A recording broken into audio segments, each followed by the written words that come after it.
Alright guys, jadi dalam video kali ni kita nak ranking karakter Demon Slayer guys.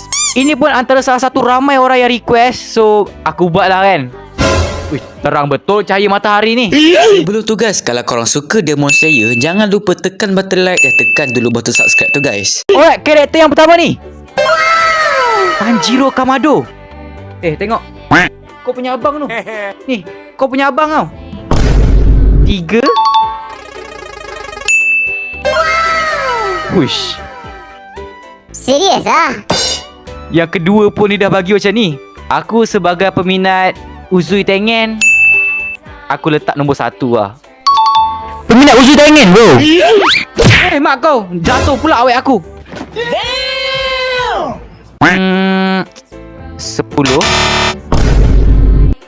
Mochiro Tokito 8.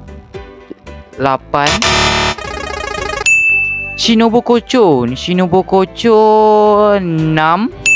Sanemi Shinazugawa 5. Rengoku. Guys, aku minat Rengoku ni guys. Cuma lantak lah, tak kisahlah korang panggil donat ke, panggil sundel bolong ke, panggil apa bolong-bolong ke, tak kisah. Aku letak juga top 2. Lantak korang lah nak cakap apa. Hey! Obanai Iguro 7. Gyu Tomioka. Okey, 4 lah kan.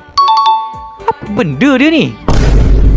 Tak, asal tak ada Nezuko Weh, Nezuko, mana kau? Mana Nezuko?